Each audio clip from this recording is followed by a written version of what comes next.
নমস্কার বন্ধুরা, আজকে আবার চলে এসেছি আর একটা রান্না নিয়ে। আজকে যে রান্নাটা আপনাদের সাথে শেয়ার করব সেটা হলো ক্ষীরোদ কাতলা। এখানে আমি 4 পিস কাতলা মাছ নিয়ে নিয়েছি আর একদম সামান্য পরিমাণে একটু হলুদ আর লবণ দিয়ে আমি মাখিয়ে নিয়েছি। আর এই ক্ষীরোদ কাতলা করতে খুব সামান্য মশলাই ব্যবহার করা হয়। এই যে এখানে কয়েকটা গুঁড়ো মশলা নিয়েছি, গোলমরিচ গুঁড়ো, গরম মশলা গুঁড়ো, জিরে গুঁড়ো, লবণ আর একটা শুকনো লঙ্কা নিয়েছি। আর এখানে লাগবে আমার টমেটো কুচি আর কাঁচা লঙ্কা। এই অল্প কটা মশলা দিয়ে কীভাবে এই ক্ষীরোদ কাতলা একদম অন্য স্বাদে বানানো যায় সেটা আজকে আপনাদের সাথে শেয়ার করব। তো চলুন রান্নাটা প্রথমে শুরু করা যাক। রান্নাটা শুরু করার জন্য আমি গ্যাসে কড়াই বসিয়ে দিচ্ছি আর আমি 2 চামচ মতো সাদা তেল দিয়ে দিলাম আর 1 চামচ মতো ঘি দেব। তেল আর ঘিটা খুব ভালো মতো গরম হয়ে গেলে আমি মাছগুলো দিয়ে ভেজে নেব।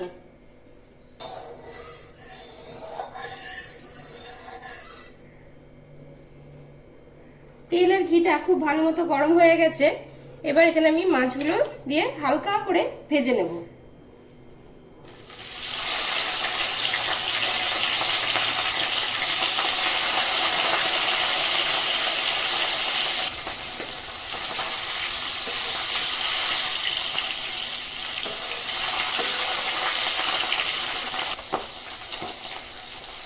মাছটা ভাজা হয়ে গেছে হালকা করে, এবার মাছটাকে আমি তুলে নেব।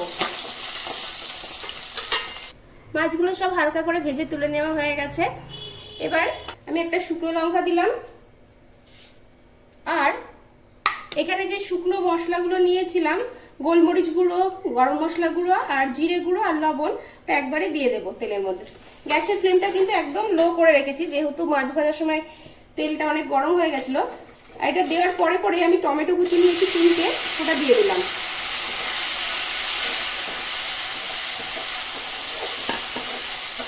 টমেটোটাকে ভালো মতো ভেজে নরম করে নেব। খুব কম উপকরণ দিয়ে আর কম সময়ে এই ক্ষীরোদ কাতলা কিন্তু খেতে ভীষণই ভালো লাগে। টমেটোটা ভাজতে ভাজতে অল্প কটা চিনি আমি এর মধ্যে দিয়ে দেবো। একদম এখানে 1 কাপ দুধ নিয়েছি আর ময়দা নিয়েছি। এই চামচের 1 চামচ ময়দা আমি দুধের মধ্যে দিয়ে গুলে নেব। দুধের সাথে ময়দাটা গুলে নিয়েছি, এবার টমেটোটার মধ্যে দিয়ে দেব।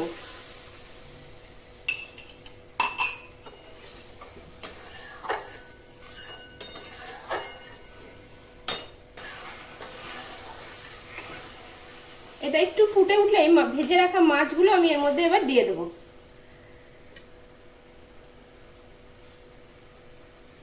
দেখুন এটা ফুটে উঠেছে। ভেজে রাখা মাছগুলো এর মধ্যে দিয়ে দিচ্ছি।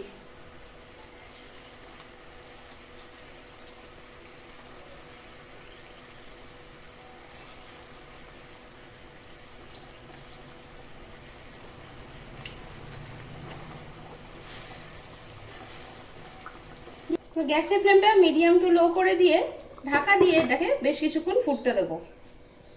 4-5 মিনিট মতো মাছটা রান্না করে নিচে, এবার ঢাকাটা খুলে দেবো। এখানে 2টো চেরা কাঁচা লঙ্কা দিয়ে দেবো আর একটু গোলমরিচ গুঁড়ো,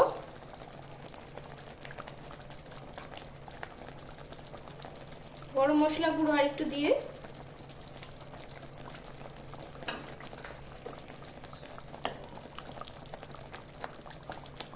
গ্যাসের ফ্লেমটা অফ করে দিয়ে ঢাকা দিয়ে 2 মিনিট রেখে দিয়ে আমি এটাকে নামিয়ে নেব।